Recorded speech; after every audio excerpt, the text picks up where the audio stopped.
Assalamualaikum warahmatullahi wabarakatuh. Alhamdulillahirabbil alamin. Assalatu wassalamu ala asyrafil anbiya'i wal mursalin wa ala alihi wa ashabihi wa man tabi'ahum bi ihsanin ila yaumiddin. Pemirsa Riau TV yang dirahmati Allah, alhamdulillah kembali bersama saya Haji Khairul Umam LC MESY untuk tausiah kita menjelang berbuka puasa ini adalah dengan tema amalan hati.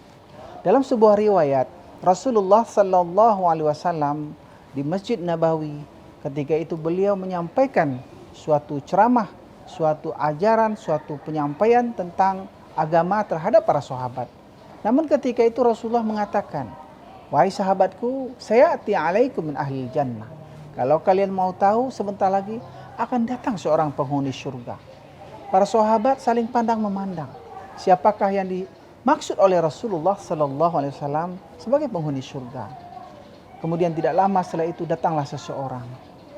Dilihat sudah agak berumur, kemudian wajahnya berseri, mudah senyum, kemudian mengucapkan salam, kemudian duduk di majelis Rasulullah Sallallahu Alaihi Wasallam. Sahabat merasa bertanya-tanya, apa kelebihan bapak ini sehingga Rasulullah menyatakan beliau adalah seorang calon penghuni surga.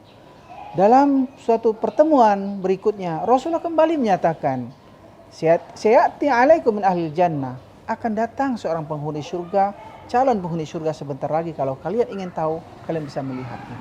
Ternyata tidak lama setelah itu datang lagi seseorang, dan yang datang itu ternyata masih bapak yang kemarin juga. Kemudian juga berselang waktu selanjutnya, Rasulullah berkumpul dengan sahabat. Kembali Rasulullah mengatakan, sayati alaikum min ahlil jannah, akan datang seorang penghuni surga. Ternyata masih bapak itu juga yang datang. Ada seorang sahabat bernama Abdullah, yaitu Abdullah bin Amr bin As. Karena sahabat Rasulullah Sallallahu Alaihi Wasallam yang bernama Abdullah ini, itu semuanya adalah anak-anak sahabat Rasulullah. Yaitu pertama Abdullah bin Umar, Abdullah bin Amr bin As, Abdullah bin Zubair, dan juga adalah Abdullah bin Abbas. Ya, dikatakan dengan Ibnu Abbas. Abdullah bin Amr bin As inilah seorang pemuda yang sangat penasaran apa sebenarnya amalan yang dilakukan oleh orang tua ini, oleh bapak ini, sehingga sampai 3 kali Rasulullah Sallallahu Alaihi Wasallam menyatakan di hadapan orang ramai bahwasanya itu adalah penghuni surga. Tapi dalam kenyataannya pada malam hari ternyata bapak ini biasa-biasa saja. Ibadahnya seperti orang kebanyakan, baca Quran, kemudian istighfar, kemudian tidurnya juga ditunggu, mungkin bangun jam 12, jam 1, belum bangun juga. Dekat-dekat subuh sekitar jam 3:30 baru bangun sholat tahajud, biasa. Kata Abdullah, kayaknya seperti banyak sahabat, lebih banyak lagi sahabat yang lebih bagus atau lebih banyak ibadahnya daripada bapak ini. Nah, kemudian dengan husnuzon dia mengatakan, oh barangkali di malam ini bapak ini kecapean. Akhirnya Abdullah menunggu malam berikutnya. Ternyata malam berikutnya begitu juga. Tidak banyak ibadahnya. Kemudian malam ketiga begitu juga. Akhirnya habislah masa bertamu 3 malam itu. Pagi-pagi harinya beliau langsung bertemu dengan bapak itu. Karena penasaran bertanya, wahai bapak, sebenarnya tidak ada masalah besar di rumahku sehingga aku harus meninggalkan rumahku. Akan tetapi yang menjadi pertanyaanku dan ingin aku tiru adalah, karena bapak, kata Rasulullah Sallallahu Alaihi Wasallam, adalah calon penghuni surga. Saya ingin melihat, memperhatikan amalan apa yang bapak lakukan, sehingga Rasulullah sampai 3 kali menyatakan di hadapan orang ramai bahwa bapak adalah seorang penghuni surga. Oleh sebab itu, aku ingin bapak mengajarkan kepadaku, ajarkanlah kepadaku ini ilmu apa sebenarnya, amalan apa sebenarnya yang bapak lakukan, sehingga Rasulullah mengatakan bapak seorang penghuni surga. Apa kata bapak ini? Wahai Abdullah, selama engkau di sini dan apa yang kau lihat, yang kau alami, itulah keadaanku seharian. Aku tidak melakukan lebih dari itu. Kemudian Abdullah tentu saja semakin heran.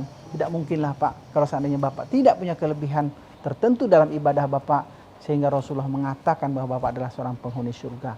Cuman bapak ini, karena Abdullah penasaran, dia mengatakan, kalau sesuatu yang tidak pernah aku tinggalkan dan selalu aku lakukan, wahai Abdullah, bahwasanya setiap sebelum tidur, aku memang tidak langsung tidur, akan tetapi aku selalu bersihkan hatiku untuk hubunganku dengan orang lain.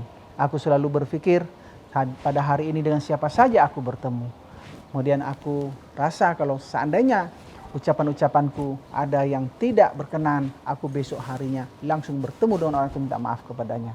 Tapi kalau ada orang-orang yang rasanya ucapannya, tindak tanduknya menyakiti hatiku, aku berdoa kepada Allah, ya Allah ampunilah si anu, ya Allah bersihkan hatiku ini, la taj'al fi qulubina ghillan lil ladzina amanu. Ya Allah jangan engkau jadikan sedikit pun hati kami ini ada ghil, tidak senang kepada orang lain.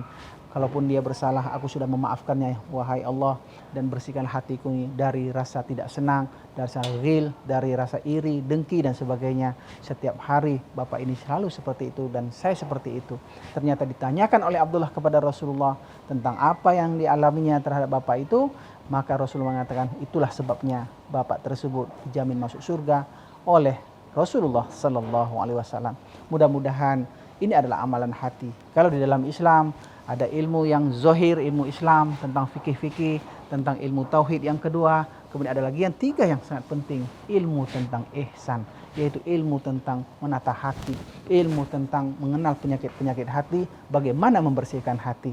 Inilah tiga tungku yang bisa masakan kita itu tidak akan tertumpah. Mudah-mudahan Islamnya, imannya, dan ihsannya bisa kita padu di dalam ilmu dan amal kita. Mudah-mudahan Allah Subhanahu wa taala menyelamatkan kita dalam kehidupan ini. Selamat berbuka puasa. Mudah-mudahan Allah ridho kepada kita. Aqulu qauli hadza astaghfirullah li wa lakum. Wassalamualaikum warahmatullahi wabarakatuh.